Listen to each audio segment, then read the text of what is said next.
And I think that kind of aided to me being more feminine. But okay, so today I'm really chatting about masculinity, my journey with masculinity, I guess, within music. Firstly, I'm very sick today. Well, I feel a little bit better. I was super sick. I got sick like last Thursday. It's Tuesday now. No, it's Monday. It's Monday. So I was pretty sick this weekend. I actually just went to go visit my dad on Vancouver Island. So that was dope, but I was sick, so it was a little bit ass. But I feel a little bit better today, so hopefully tomorrow I'll be all sorted. But yeah, just so y'all know, feeling a little bit sick. But anyway, journey with masculinity in music. I thought it'd be a cool video to do because I think at least like my experience of it, things were confusing at times, and I wasn't really sure, like, not my sexual orientation, but I wasn't sure about how I wanted to portray myself in terms of the balance between masculinity and femininity, especially because of the genre of music I was in and the industry I was in and the city that I live in. So we'll get into all that, but I guess let's just take it back to the beginning. As a kid, I would say I was more masculine. I have a twin brother, and I was always the one that wanted to play outside, like rough and tumble, play rugby together, just do some shit outside. And he wanted to more like to be left alone and just to play Lego, and he wasn't feeling like me trying to get him to come outside all the time and play. So I think I started off like very masculine as a child, and even throughout school and everything, I would say I was pretty masculine. And then high school, I went to a very like insanely masculine all boys high school. So it's just man energy everywhere. And I think in a sense, it wasn't really directed at masculinity, but in a sense that kind of put me off of, I don't really know how to say it, like put me off of trying to be this top dog, like alpha male type of character, right? Because I was like, I would see these guys around me and who like were in that position. I'd be like, I don't really want to be like them. So maybe this is not the path for me, or this is not really who I'm supposed to be. And so then when I finished high school, I moved to Canada and I started like pursuing music. I went to study music, audio engineering. And that's when I became a lot more feminine. I think just because, Vancouver as a whole is very feminine, like men and women. And also just because I still am very into hyperpop, among other genres, which is a very feminine genre. Especially for the guys that do it. So I think just when I was making that type of music exclusively, I kind of just fell into that image, right? That persona of like, oh, okay, this is what the type of music I like, so this is the type of person I must be to make that type of music. It sounds silly, right? It sounds so stupid looking back. I'm like, wow. But in the moment, it wasn't even like a conscious thing. I was just doing, And so yeah, I think that led to me being a little bit more feminine. Like I'd paint my nails a little bit. And I just want to say, this is nothing against like people who do this. This is just my experience and my journey. So if you are a man that's more feminine, that's totally cool, bro. Like there are men that are more feminine, there are women that are more masculine. I'm not saying there's right or wrong. This is just my experience and my journey, right? So I'd paint my nails. I did dye my hair actually a little bit even in high school. But I did it quite a lot in college, and like I dyed it like bright pink. That was crazy. And just the way I dressed and stuff was more like super colorful, crazy type of clothing and stuff like that, which presented more like feminine energy, right?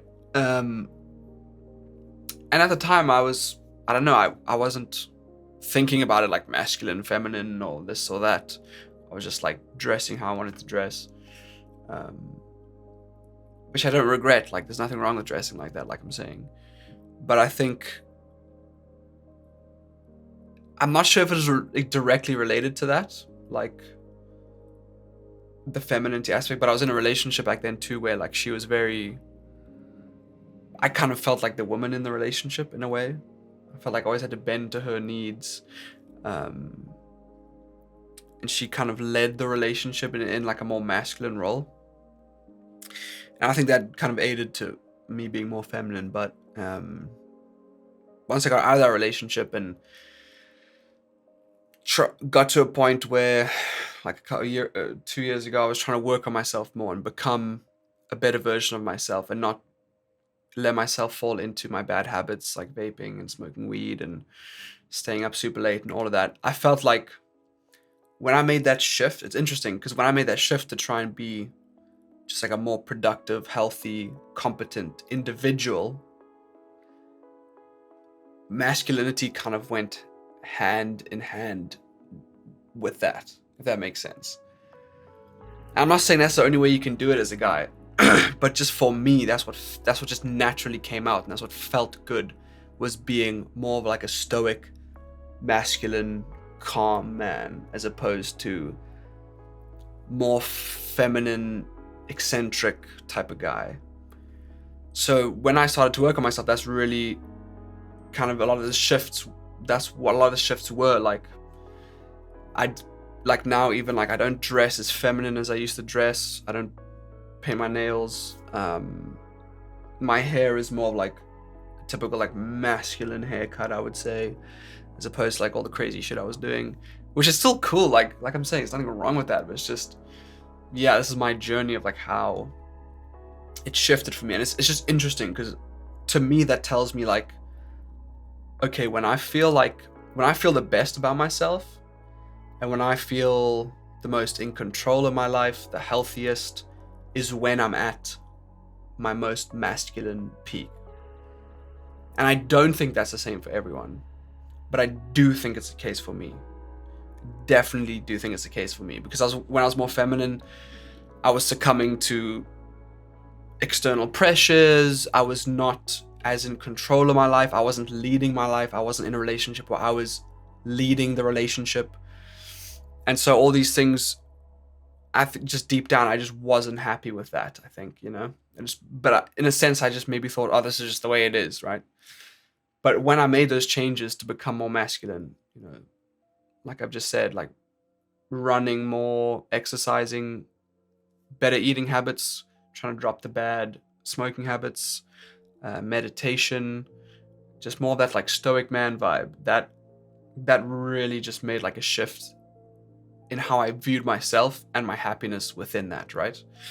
And so I definitely think, and I don't know, who knows, like maybe it will change, maybe people change throughout their life, because especially as a teenager and a young adult, I think you just change so much your ideas about things and how you want to express yourself to the world, how you want to portray yourself to the world. Just change. It always changes, right? Especially as like a young person, a teenager or a young adult. And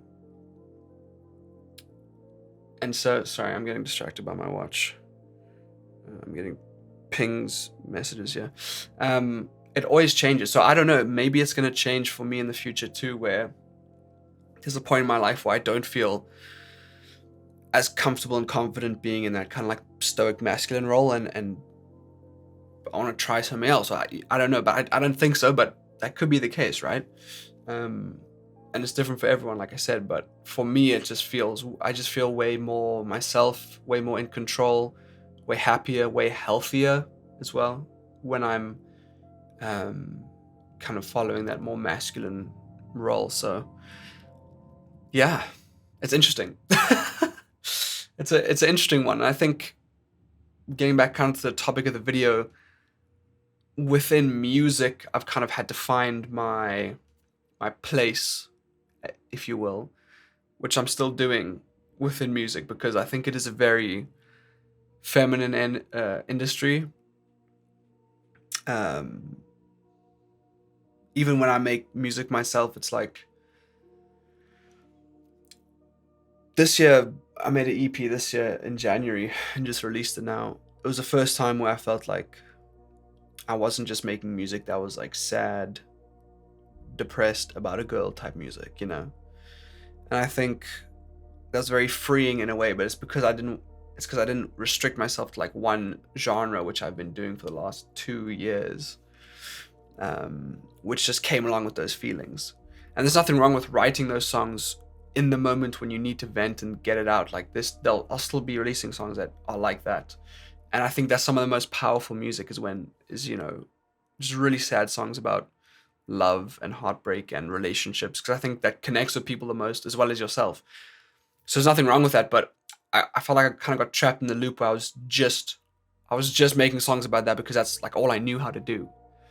And so, not that I was making things up, but I'd kind of linger on problems longer than I had to, or like revisit past relationships and write about that, where it's like I didn't really have to, and then I just get myself into a bad mental state again. I just get upset about it again, right? Where it's like, it's silly, like just move on, you know? So in terms of making my own music for fun, that's been like nice, just to kind of experiment with other genres and not conform myself to one genre and one topic of lyrics, I guess. But then also working with other people, obviously. Not everyone, I guess. Like, I guess a lot of the rappers that I mix for, there's a lot of masculine energy there. So I guess it's not necessarily true. But yeah, man, it's just, there's so many influences, you know. In terms of the energy, masculine and feminine, and everything in between. Just engaging with so many artists every day and working with so many artists. There's just so many influences, and so I guess it's just something that like always changes. But yeah, I've kind of had to find my place within music and kind of become who I want to be, because like I said, for the longest time I didn't feel like I could be. Because I really liked hyperpop, I was like, oh, I kind of have to fit into that mold.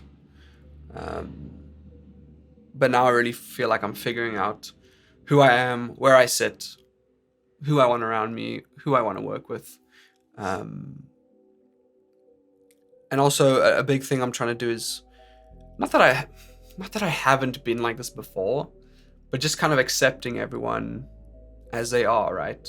Like I kind of said at the beginning of the video, there's guys that are more feminine, there's girls that are more masculine. Just because that doesn't fit into the identity that I want for myself, or I feel the most comfortable in, doesn't mean it's wrong. Because that could be, like, who am I to say? That could be what feels right for them and feels good for them. And so I think that's something I'm trying to not come to terms with, but just be a bit more graceful in that sense of like, everyone's different, you know? I don't really need to try and push my way onto others. I think there probably are a lot of young guys, not even in music, just in life in general, that are in my position or were in my position. So I do think it's worth telling my story because it can help people in the same position. But then again, like, if someone genuinely seems happy in another role, or like a feminine man, it's like, that's great, bro, you know? Like, you do you.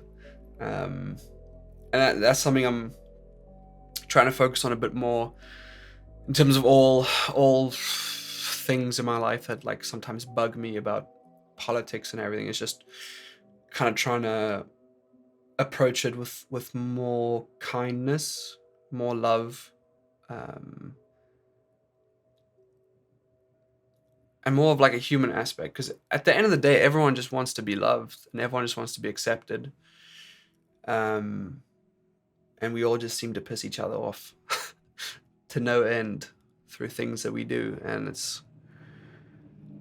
then it gets very clouded, you know, because we start fighting over issues that, like, it's like if we led with love and we and kind of opened a conversation about it, instead of, you're wrong, this is right. And I've been seeing this girl. I've been going a couple of days with this girl, and I think she can help me, like, in that sense a little bit, because she's more like that, like, just lead with love. And obviously I'm more masculine, she's more feminine, so she is going to be like, just love everyone. And, you know, I'm going to be like, no, we need to do this is wrong, But I think there's a medium, right? There's a compromise here. So I think she can help me a bit with that. But yeah, it's something I'm trying to focus on more this year. It's just kind of leading with love, hearing people out, trying to realize that like not everyone's the same as me. Everyone has different ideas about who they want to be, how they want to portray the world, and yeah, it's just that, and it feels good to say this, like it feels good to be speaking about this, because for the longest time I've just dived deeper into like a certain ideology, and not that it's wrong, but it's not, I don't think it's necessarily the right approach to lead with that much conviction and anger towards a certain idea. I think George Janko, I've been watching like some of his stuff. I'm sure a lot of you know him. I think he's a great example. Obviously, he comes from a very religious standpoint, so he kind of stands on those beliefs. As I dive more into religion, you see, I have a cross. I'm kind of getting into religion more now, just because I find it very interesting, and I enjoy what I've been reading and what I've been seeing, and the conversations I have with religious people have been very rewarding, actually, and they seem like some of the best people I know are the most religious people. But he kind of says that, like he said that about, was it about Andrew Tate, or was it about, I think it was about Andrew Tate, where it's like some of the stuff he says is correct, but the way he's saying it is to aggravate, right? And it's like, it doesn't matter if what you're saying is right. If you're saying it in a tone or a way that is aggressive or trying to put someone down or trying to tear down their beliefs, the message is not going to get through, or you'll never open up a conversation in that way.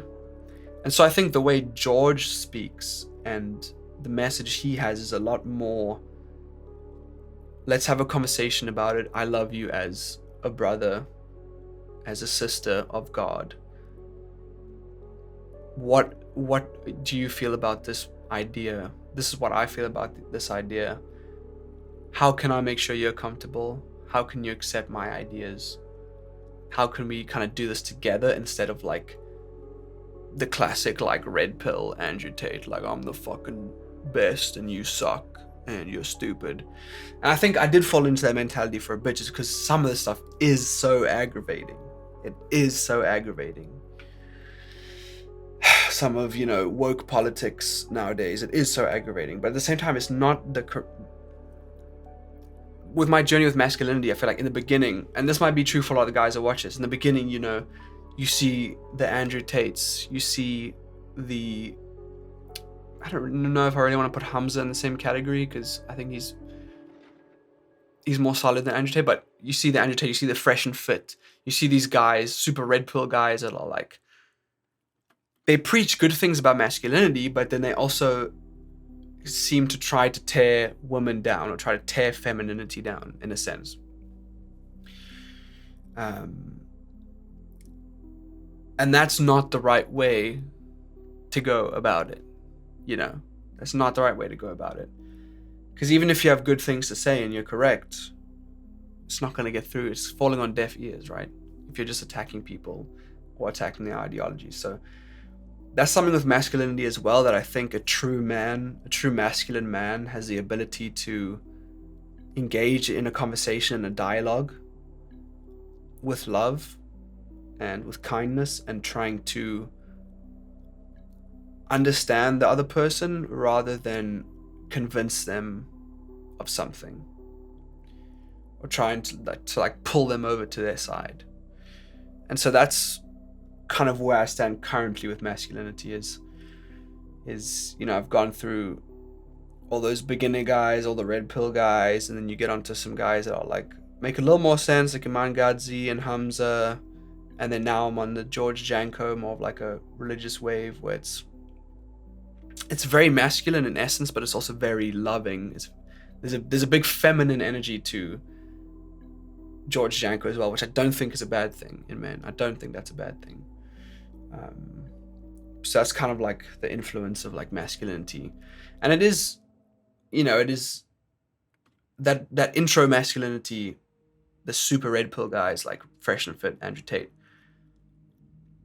can be great and can be bad, right? Can be great because it can introduce a lot of guys to the concept masculinity who can then find better role models within the masculinity field of YouTube.